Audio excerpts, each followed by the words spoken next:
Hello and welcome to the Your Financial Pharmacist Real Estate Investing Podcast, a show all about empowering pharmacists to achieve financial freedom through real estate investing. I'm Nate Hedrick, and each week, my co-host David Bright and I explore stories from pharmacists all over the country who are achieving their real estate goals while maintaining a meaningful career in pharmacy. Whether you're a first-time investor or a seasoned pro, we're here to provide education and inspiration about the world of real estate. Please note, this podcast is intended for educational purposes only and should not be considered financial or investment advice. Hey, David, how's it going? Hey, good. Thanks. How you doing, man? Good. We look fantastic for those watching the video in our unplanned but matching red shirts today. So good to see you. Go Buckeyes, right? It's football season. There you go. Yeah. Better than cheering for the Browns after. Anyway, we don't have to get into it. But always happy to talk to you. We had an awesome interview just now with a fellow realtor and a fellow pharmacist, which is always fun. Not a lot of us floating out there that are pharmacists and real estate agents, but got a chance to connect with Manale Maksour. She reached out to me a couple weeks ago. We were just talking about her experience in the real estate and pharmacy world and how she kind of leads both lives, similar to what I do. And so just really interesting person to connect with that works with a lot of investor clients. Wanted to bring her on the show and talk all about what she does.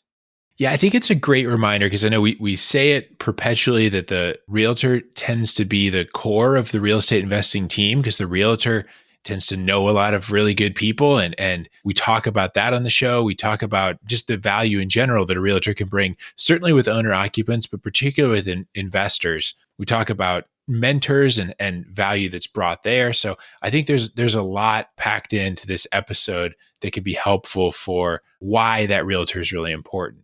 Yeah, and I think it's important too, especially in this wild market that we're dealing with, trying to navigate and trying to figure out where the pockets are of areas that are still growing, areas that might be pulling back, areas that have a better outlook, a worse outlook, whatever.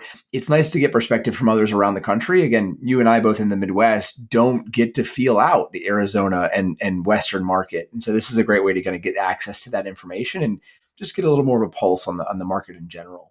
Yeah. And I think, so we're recording this in October of 2022. So, right now, nobody knows where this market is going, if, in what direction or anything like that. So, I mean, huge disclaimers on anything like that. But, and this week's guest is certainly more positive about where things are than last week's guest. But I think all of that is a really good reminder that all real estate is local. And different parts of the country may see different things that go on, and really nobody has a crystal ball. We're all kind of taking guesses right now with where the real estate market is going, just same with other investments and where those markets are going. So it can be helpful to listen to different perspectives over time and throughout these seasons of the market to see where different areas may be going in the next few months and years. I completely agree. Gathering data at this point is the way to go so you can make a better informed decision down the line. Multiple perspectives helps you do that even better. So hopefully you guys enjoy the interview as much as we enjoyed recording it. Again, just a fantastic individual that has a lot to share. So take you guys right to it. Hey, Manale, welcome to the show. Thank you for having me. Yeah, really excited. We, you and I got a chance to connect a couple of weeks back and started talking about the intersection of pharmacy and real estate and just really wanted to have you on the show. So maybe you can start off, tell everybody a little bit about your pharmacy story, and we'll take it from there. Sure, yeah. So my name is Manale Maksour, and I actually came to the United States in 2004. I've had I got my pharmacy license outside the U.S., and I came here. I started in Virginia. And then 2005, it was like way too cold. So 2005, I moved to Arizona, and I've been here since then. I work at a hospital currently. I've been there since 2005 at Better Health, and I love it. I wouldn't do anything else. And then 2019, I've always had this passion for real estate and houses and investing, in real estate. So I decided to get my real estate license. And I passed the test and I started my second career in real estate. And I'm currently doing both. I love both. I wouldn't do it any other way. I love it. Obviously, as a fellow real estate agent / investor, I totally I jive with that. So that's awesome. Very cool. So behind that, you mentioned this passion for houses and investing. I'd love to unpack your real estate why. Like what specifically gets you excited about real estate, and then kind of what that journey has looked like on the real estate side. So my real estate journey actually started like way long before I got my real estate license. I did a lot of self education about rentals and investing in real estate. I've had a couple of rentals, and just like everybody else, I've learned it as we go. But I wanted to do more. I wanted to help other people get their investments and get their first home and just show homes and sell homes. And I mean, it's a very different world from pharmacy, but I do love it. And since then, I've helped a lot of people, especially in healthcare, actually, pharmacists, doctors, pharmacy technicians. I've helped them get their houses. And I feel like I'm still at the beginning of that real estate. I still want to do much more. I love that intersection where pharmacy and real estate meet because there is such a connection. It doesn't seem like it'd be a related field, but there is a real cool connection there between helping people navigate a complicated system and getting them to something that's going to improve their lives, right? Whether that's their health or where they live, like we can really extrapolate that in a lot of different ways. So I really resonate with what you're saying. So what I want to kind of start off with is talking about something that you and I spoke about a couple of weeks ago, which was working with specifically investor clients, right? And how that works. Because talking about real estate investing, one of the things we talk a lot about is making sure you're good with it. You're with a really great real estate agent that understands investor clients or understands working with investors. So tell me a little bit about some of the things that that you specifically do to help others get into investing, and it could be into first time homes, but really thinking about what are some of the specific things that you do to help them with that. Is it deal finding, deal analysis, property management? Like, what are those things that you're really assisting with in that process? Yeah, absolutely. It's a great question. Actually, because I've done it before and I've had my rental properties, I think I already have this knowledge about rentals. And also, I work with, when you're a healthcare professional and you work with healthcare professionals, you kind of understand their schedule, you know what they think, you know a little bit about their financial status. So there is this connection that we have.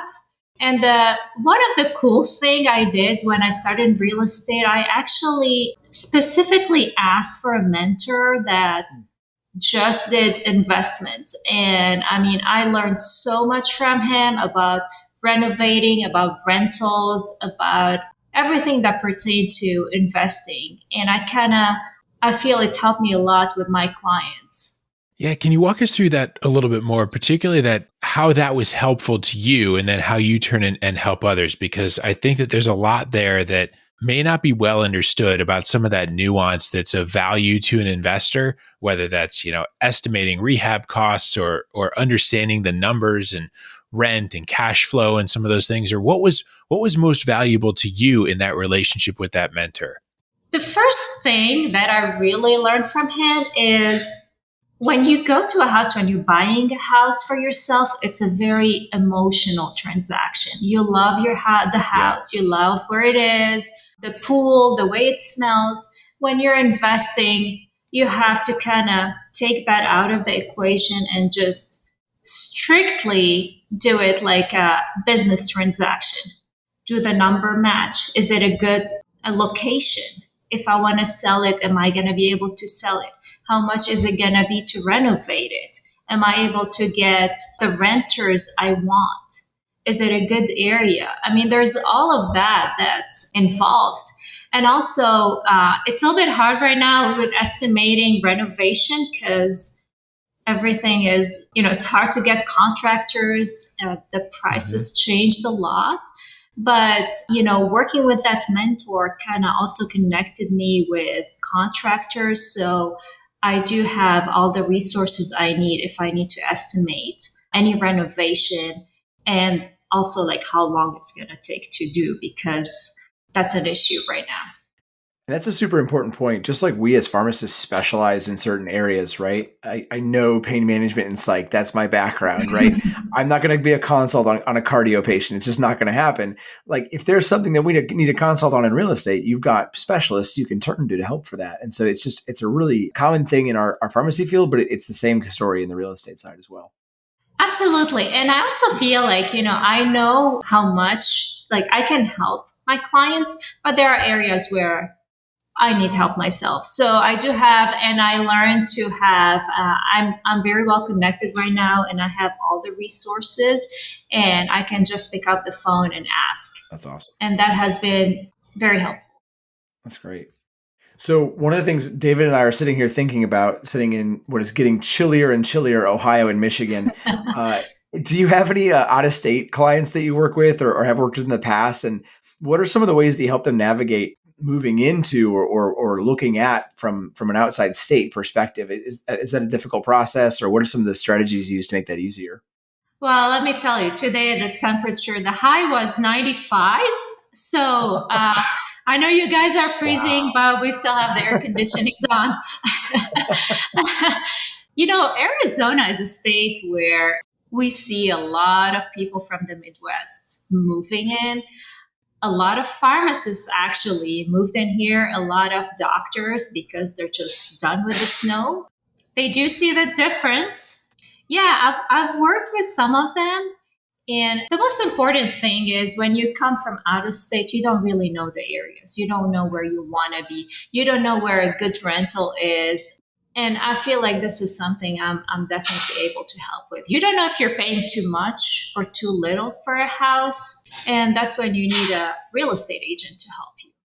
I'm curious too, because I really like what you said about making sure that as an investor, you're walking into this and you're trying to remove the emotion from the equation. Do you find that people out of state that may not know the area, that may not be able to set foot in the house, maybe you're helping them through photos and FaceTime or something else like that?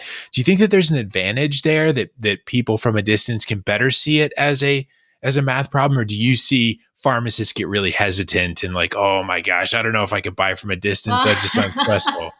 it is very funny you say that because, like all of us as pharmacists, I want to say, I would say 90% of us are perfectionists and we want to make everything, everything has to match.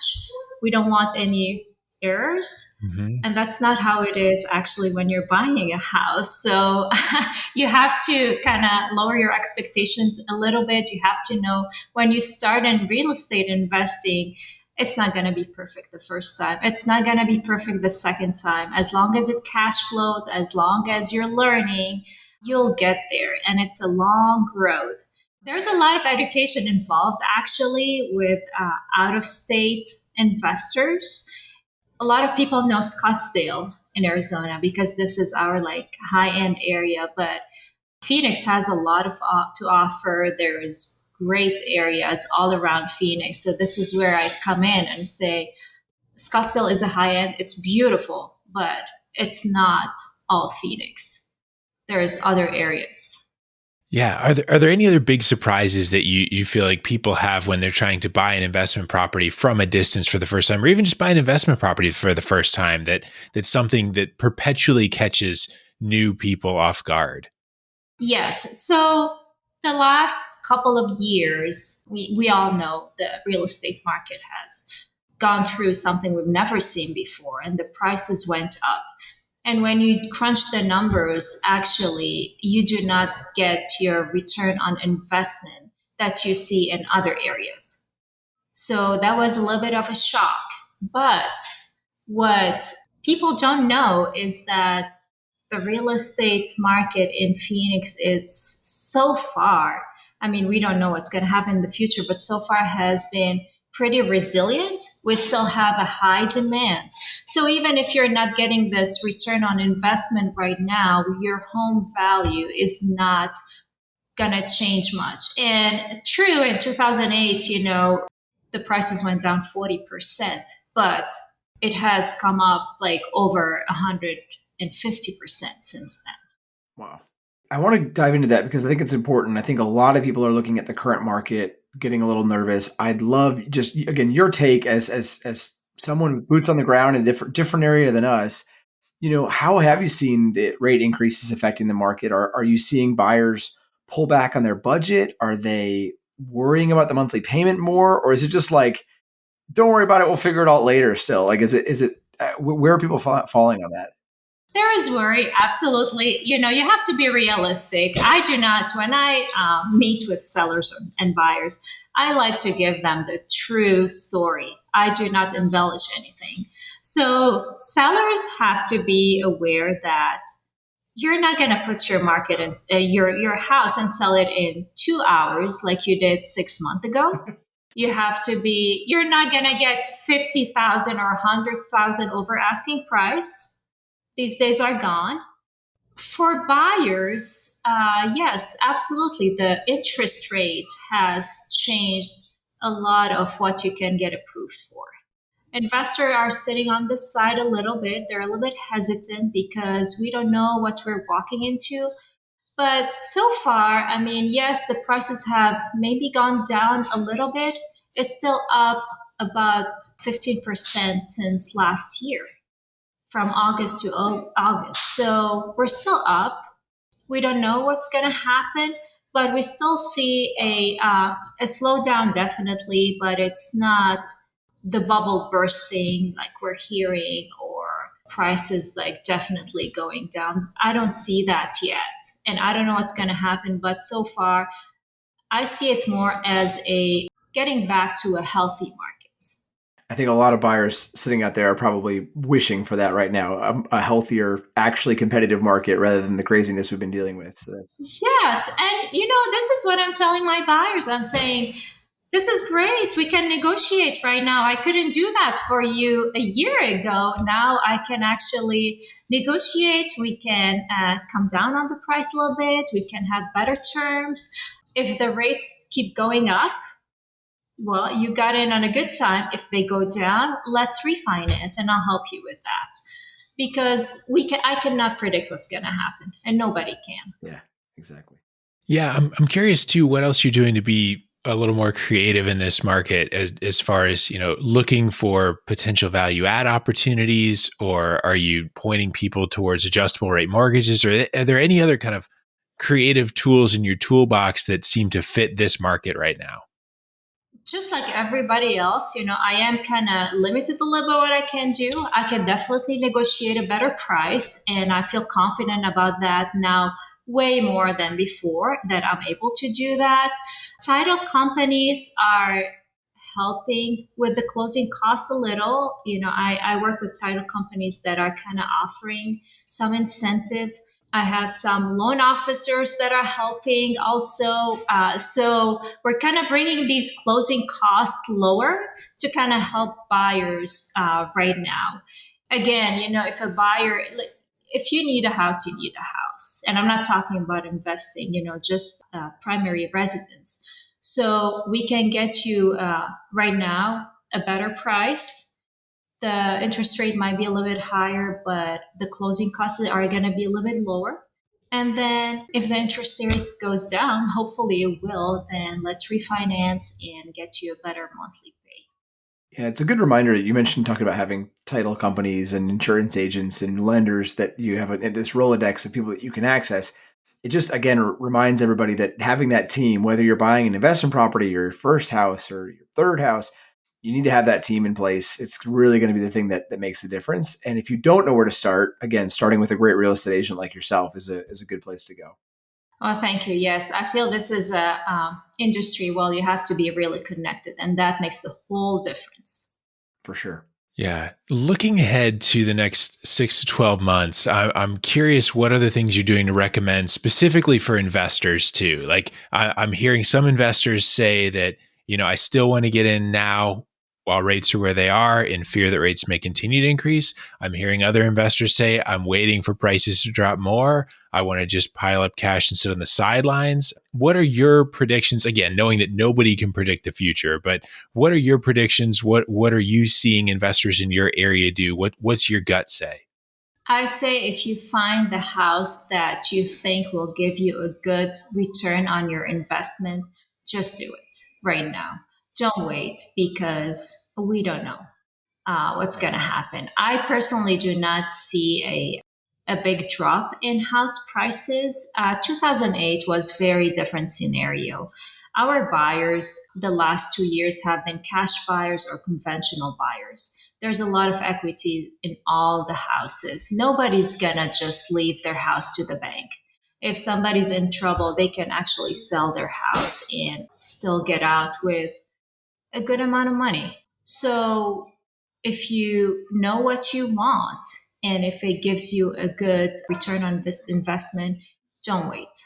I think it makes a lot of sense to really make sure you're underwriting those deals appropriately. And then, like you said, if it makes sense, then run with it. So Absolutely. I love it. Well, Manal, I want to take us to a section that we ask questions we ask every guest that comes on the show, our final infusion questions. We'll start with what's one tangible strategy that you use to make sure that you stay working on the business rather than getting stuck in the business? Again, especially as somebody like yourself, busy pharmacist, busy real estate agent, busy mom, all that at one time. Absolutely. So, actually, what works for me is time blocking. When I am a pharmacist, I am a pharmacist. And when I'm not a pharmacist, I'm a mom first, and then I'm a real estate agent. I talk to people, I answer my phone, I look for what they want. So that's how I do it. Love it. What's one resource that's been most helpful to you in your real estate journey, whether that's a book, a podcast, person, author, website, whatever that would be? Okay, so I did have a great mentor that I learned a lot from. His name is Dave Covey. Shout out to him. And I'm an avid reader. I'm always reading. One book that really stands out is Never Split the Difference. And it's by Great book. Chris Voss. And he is actually a former FBI hostage negotiator. So if he can negotiate, lives, he's definitely the person to teach you how to negotiate. And I think it really helped me a lot, saving thousands for all my clients. I love that book. That's a great example. It's helped with my toddlers as well when I had toddlers. That's true. Yeah, you can use it on your kids too. It's great. Definitely recommend that to all the parents out there for sure. All right, then our third one, what's one piece of advice that you'd give to a pharmacist that's contemplating a start in real estate investing? I would say, there's a lot of ways to invest your money. Real estate is really a great place to park your money. Just do your research, figure out the numbers. And once you're ready, just do it. It's not going to be perfect. It's a learning process. It's a long journey, but you need to start somewhere and always surround yourself with people that are more knowledgeable and that can help you. And that's why we're all here for, actually. That's perfect. Love it. One last question. Where can people find you if they want to learn more about you, get in touch with you to buy a house in some place where, as the guy who had to scrape his car this morning, as someone who's looking for a little more warm weather? Yes. Yeah. Well, you're welcome anytime in Phoenix. You can email me at manalprettyhome@gmail.com. You can contact me directly, and I am on all social media. Just look up my name. My website is azprettyhomes.com, or through Nate, actually, can connect you to me. Yeah, a great plug, Manal. So Manal is part of our concierge service. If you are looking for an agent pretty much anywhere in the country, we can get you connected. We send you to awesome agents just like Manal if you're looking in that area, but really anywhere, right? So if you are interested in that, definitely check out Manal's website if you're in the Arizona market, or if not, come on over to us at YFP Real Estate and we can get you hooked up with an agent wherever you're looking. I appreciate that plug, Manal. It's a good reminder. And seriously, appreciate you coming on the show today, teaching us just a little bit about what it is that you do, how you balance everything, and what we can expect with the current market and what's going to be coming in the future. So I appreciate your time. It's been a great pleasure. Thank you for having me. Thanks so much. Thanks for listening to the YFP Real Estate Investing Podcast. If you like what you heard on today's show, please leave us a review and subscribe to the show so you never miss an episode. If you have a question, know someone that would make a good guest, or want to connect with Nate or David, head on over to yfprealestate.com and join the growing YFP Real Estate Investing Facebook group. As we conclude this week's episode of the YFP Real Estate Investing Podcast, an important reminder that the content in this podcast is provided to you for your informational purposes only and is not intended to provide and should not be relied on for investment or any other advice. Information in the podcast and corresponding materials should not be construed as a solicitation or offer to buy or sell any investment or related financial products.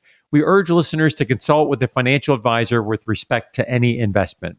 Furthermore, the information contained in our archived newsletters, blog posts, and podcasts is not updated and may not be accurate at the time you listen to it on this podcast. Opinions and analyses expressed herein are solely those of your financial pharmacist, unless otherwise noted, and constitute judgments as of the dates published. Such information may contain forward-looking statements which are not intended to be guarantees of future events. Actual results could differ materially from those anticipated in the forward-looking statements. For more information, please visit yourfinancialpharmacist.com/disclaimer. Thank you for your support of the YFP Real Estate Investing Podcast. Have a great rest of your week.